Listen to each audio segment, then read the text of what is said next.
পরীদের স্কুলে যাওয়ার গল্প পর্ব ৭।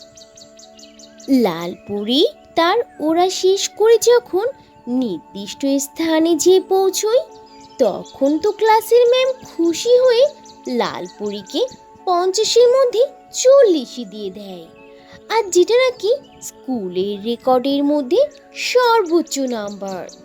তার মানে হলো এখনো পর্যন্ত ক্লাসের কোনো স্টুডেন্টই ৪০ পায়নি, আর লালপরীর মতো এত ভালোও করতে পারেনি। আর ক্লাসের ম্যাম তো লালপরীর অনেক প্রশংসা করে। তখন ম্যামের কথার উত্তরে লালপরী বলে, অনেক অনেক ধন্যবাদ মিস, আমি তো মহা খুশি হয়ে গেলাম। আমি আশা করব সবসময় আমি আপনার ক্লাসে প্রথম হব। আমি যে এখন খুশিতে আত্মহারা হয়ে যাচ্ছি। আমি যে আসলেই এত ভালো করেছি সেটা তো আমারই বিশ্বাস হচ্ছে না। সত্যি আমি এত মার্কস পেয়েছি। লালপরীর কথা শেষ হলে তখন সবুজ পরী বলে, ম্যাম, এবার আমি যেতে চাই। আপনি যদি আমাকে এবার অনুমতি দেন তাহলে। আমিও একবার চেষ্টা করে দেখতে চাই যে আমি কতটুকু পারছি। ম্যাম তখন বলে, আচ্ছা ঠিক আছে সবুজ পরী, এবার তাহলে তুমি যাও। সব নিয়ম কানুনগুলো কিন্তু মাথায় রেখো, আর খুব সাবধানতার সাথে উড়বে, যাতে করে কোনোভাবে না আটকে পড়ো। দেখবে তুমি ইনশাল্লাহ অনেক ভালো করবে। আর এরপর গোলাপি পরী প্রস্তুত থাকবে।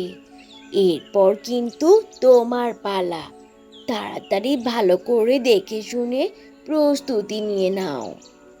ম্যামের কাছ থেকে অনুমতি নিয়ে তখন সবুজ পরী নির্ধারিত এরিয়ায় যায় আর ওড়ার জন্য প্রস্তুত হয়ে পড়ে।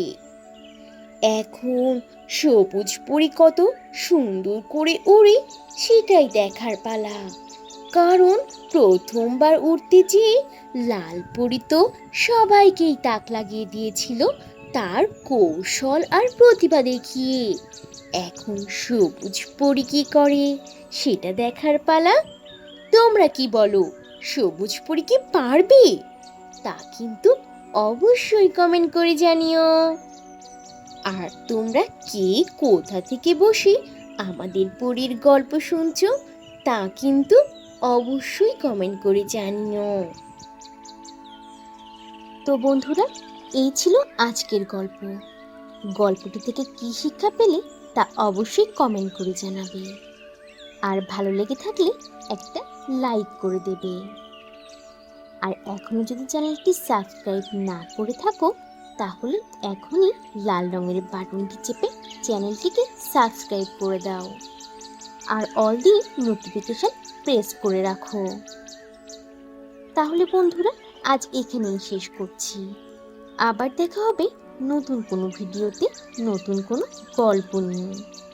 সে পর্যন্ত তোমরা সবাই ভালো থাকবে আর নিজেদের প্রতি খেয়াল রাখবে। আল্লাহ হাফেজ।